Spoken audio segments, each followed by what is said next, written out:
Good afternoon. I'm Nathan Crosby, and I'm going to be talking about the probability basics that are behind the probability of failure analysis in probabilistic damage tolerance analysis. So,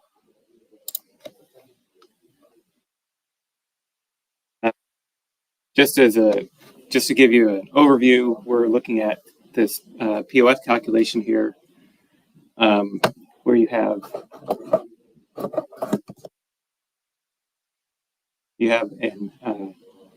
a vector of random variables. That's this bold-faced X. I don't know how well that shows up. You have this is the EVD function, or the extreme value distribution Dr. Miller mentioned, which is giving you a probability of failure for a particular set, or given a particular set of random variables, this vector X. And then what we have here in the lowercase f of x is the joint probability density function, which is what we're going to talk about for next. I'll be up here for about 45 minutes talking about probability. So this segment of the training will focus on the background of probability. We have a few basic definitions in this set of slides. Then I'll talk about some common probability distributions, graphical distribution fitting method, and visualizing the probabilistic characteristics of your data, just briefly. So the basis of the probability calculations is the PDF, the probability density function. It gives you, if you plot it, you can see here, this gives you a good idea of what value to expect a variable to fall in, what its average value might be, what its range might be. The mathematical requirements of the probability density function are that it is strictly positive, or sorry, not strictly, but 0 or positive, and integrates to 1. And the PDF to CDF relationship, I have a slide, so I'll talk about that in a minute, but the probability density function is the derivative, or the slope, of the cumulative distribution function. The cumulative distribution function is just what you get when you integrate probability density. It's going to go from 0 in the left tail to 1 in the right tail. You can use it to calculate the probability that your variable will be between certain values. So the probability that x is between a and b is either the integral of the probability density function from a to b, or the cumulative distribution function at b minus the cumulative distribution function at a. And as I said, or mentioned, it's related as it is the integral of the probability density function. This slide graphically shows that density is the slope of the cumulative distribution function, and cumulative distribution function is the integral of this shaded area of the probability density function.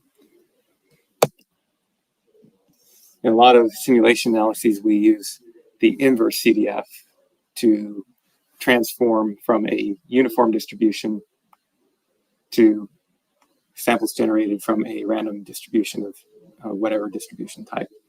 So say it's a normal CDF or a Weibull CDF, this works for any distribution.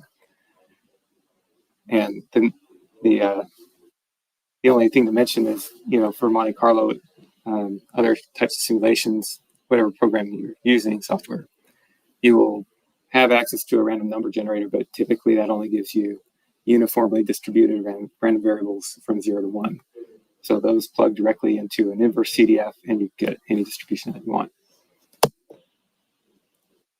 Before I move on to probabilistic characteristics of distributions, I just have a slide about ways to look at your cumulative distribution function, because in probabilistic damage tolerance analysis, typically the important part of the CDF is here in the tails, either the positive tail for EFIS or the negative tail, say, for fracture toughness.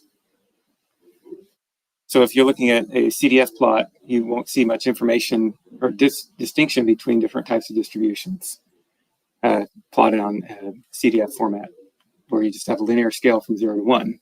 And you can't directly turn this into a log scale because it will expand the values from 0 on up to the median point, but then it will compress everything above 0.5 to 1. So one of the tricks people have come up with is what's called a mountain plot or folded CDF plot, where you plot probability values on the left axis up to the median point, and on the right side of the graph you plot exceedances, which is 1 minus the probability, and you switch out this axis. Instead of showing a like this would have been 0 up to 1, you show 0 here and lots of 9s. Probability increases down this side of the graph. And I have on plot on here 5 distributions that have the same median point and same standard deviation, which I'm about to talk about what those are in a minute.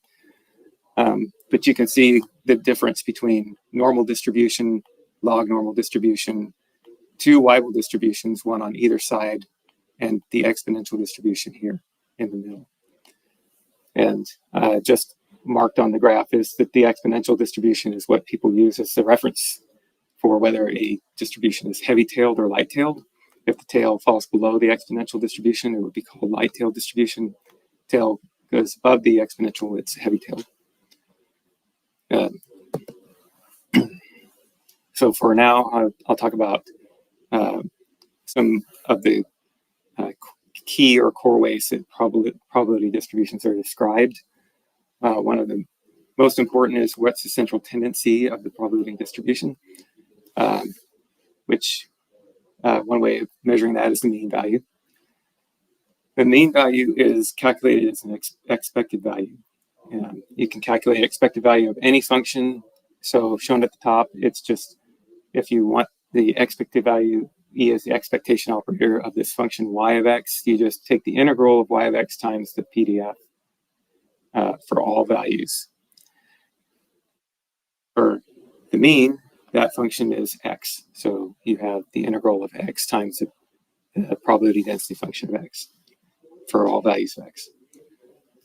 And that is shown here on this plot of the Weibull distribution PDF. Now, standard deviation and variance are measures of the dispersion, how spread out the distribution is. So if and that's also calculated as an expected value. The variance is the expected value of the x minus mu quantity squared. And you can see the graph is showing that if you have low variance, you have a more peaked distribution with smaller tails. If you have a high value for variance, it's going to be a lower peak and more spread out tails. Next, skewness. So not all distributions are symmetric. For symmetric distributions, the skewness is 0. Skewness is a third central moment or expected value of the quantity x minus mu over sigma cubed. And if the distribution has a positive skewness, it'll have a long right tail going out to positive infinity. If it's got negative skewness, it'll have long left tail going out to minus infinity. And of the named moments of the distribution, kurtosis is the 4th moment, expected value. And that gives you an idea of how heavy the tails of the distribution are. For reference, the normal distribution has a kurtosis of 3. Heavier will have a larger number.